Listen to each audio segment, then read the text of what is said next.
Iran और America के बीच एक बार फिर से तनाव गहराता जा रहा है। हॉर्मुज पर नेवल ब्लॉकेड की डेडलाइन खत्म होने के साथ ही अमेरिकी सेना ने अब स्ट्रेट ऑफ हॉर्मुज से निकलने वाले ईरानी शिप्स की नाकेबंदी शुरू कर दी है।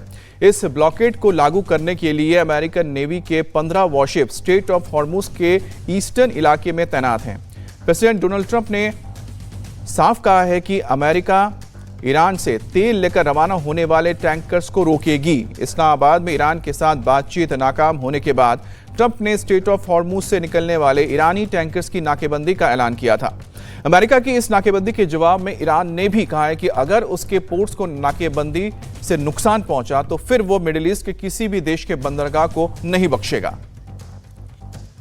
ये तस्वीर आप देख रहे हैं, यही है स्ट्रेट ऑफ हॉर्मुज, जहां से रोजाना युद्ध से पहले 100 के करीब या 150 के करीब जहाज आवाजाही करते थे, लेकिन जब से युद्ध शुरू हुआ है यहां से महज 10% उसका यानी कि 9 या 10 ही शिप्स निकल पाते हैं। अब अमेरिका ने कहा है कि जब से डील टूट गई है, जो इस्लामाबाद में बातचीत हो रही थी, जब वो फेल हो गई, उसके बाद अमेरिका ने कहा था कि स्ट्रेट ऑफ हॉर्मुज को खुला रखना चाहिए। लेकिन अमेरिका ने कहा कि अगर ये डील नहीं हो पाती है तो ऐसे में जिस तरह से ईरान इस इलाके में नाकेबंदी कर रहा है तो ठीक उसके बाहरी हिस्से में अब अमेरिका भी नाकेबंदी करेगा और ईरान की एक भी जहाज को यहां से गुजरने नहीं देगा।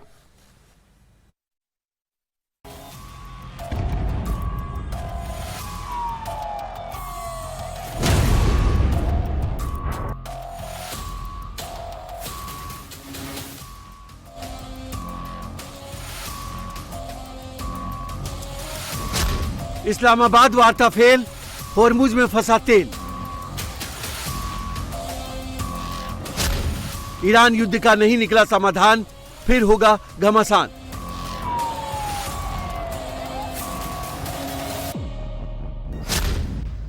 नाकेबंदी की डेडलाइन खत्म, ब्लॉकेड पर ट्रंप मुस्तफा में जंग।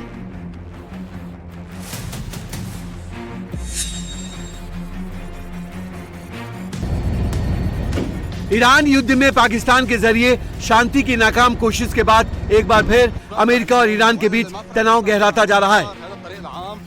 करीब 6 हफ्ते की लड़ाई और सीज फायर की दुहाई के बाद अमेरिका ने ईरान की घेराबंदी शुरू कर दी है। हॉर्मुज पर ट्रंप का नेवल ब्लॉकेड जारी है। ट्रंप ने साफ कर दिया है कि नाकाबंदी तोड़ने वालों को गंभीर नतीजे भुगतने पड़ेंगे।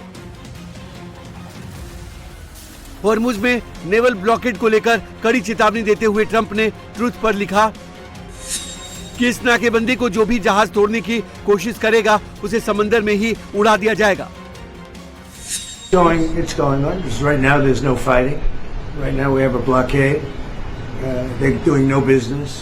I didn't like seeing boats come out if they were doing business with Iran, but if they weren't, no boats came out. So now Iran is doing absolutely no business, and we're going to keep it that way very easily.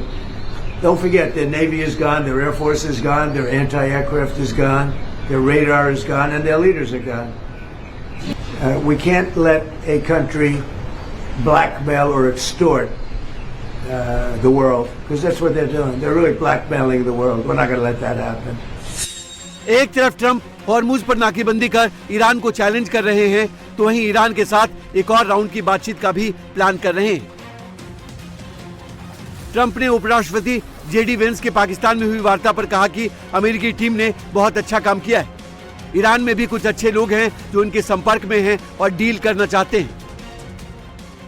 Well, he's done a good job, and Steve and Jared, they've all done a very good job, and I can tell you that we've been called by the other side. We've been called this morning by the right people, the appropriate people, and they want to work a deal. They would like to work a deal.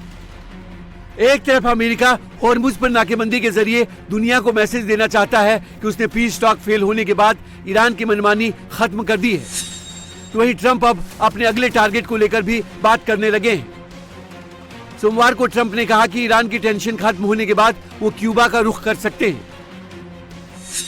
Listen, we may stop by Cuba after we're finished with this, but Cuba is a nation that was just been horribly run for many years by Castro. राष्ट्रपति Trump Iran के बाद Cuba का जिक्र कर रहे हैं, तो इधर हॉर्मुज पर अमेरिकी नाकेबंदी के बाद एक बार फिर अमेरिका और ईरान आमने सामने। ईरानी सुरक्षा बलों ने कहा है कि किसी भी सैन्य कार्रवाई का जवाब दिया जाएगा और उनके पास अभी भी कई सीक्रेट हथियार मौजूद हैं। ईरान ने अमेरिकी नाकेबंदी को गैर कानूनी बताते हुए होर्मुज स्ट्रेट पर अपने स्थायी नियंत्रण की बात कही है। इसके साथ चेतावनी भी दी है। IRGC के प्रवक्ता इब्राहिम जुल्फागरी ने बयान जारी कर धमकी दी है, यदि फारस की खाड़ी और ओमान सागर में ईरान के बंदरगाहों की सुरक्षा को खतरा पहुंचा तो फारस की खाड़ी और ओमान सागर में कोई भी बंदरगाह सुरक्षित नहीं रहेगा। दुश्मन मुल्क से जुड़े जहाजों को होर्मुज स्ट्रेट से गुजरने का अधिकार नहीं है और न ही होगा, जबकि अन्य जहाजों को IRGC के नियमों का पालन करते हुए होर्मुज से गुजरने की इजाजत जारी रहेगी। होर्मुज पर अब एक तरफ अमेरिकी नाकेबंदी है और धमकी दी गई है कि किसी ने स्ट्रेट पार करने की कोशिश की तो उस जहाज को उड़ा दिया जाएगा। तो ईरानी सेना होर्मुज की नाकेबंदी की सूरत में पूरे मिडिल ईस्ट के पोर्ट पर हमले की चेतावनी दे रही है। मतलब ये कि इस बार युद्ध रिजीम चेंज करने या एटमी प्रोग्राम खत्म करने के लिए नहीं, होर्मुज पर कब्जे के लिए हो सकती है।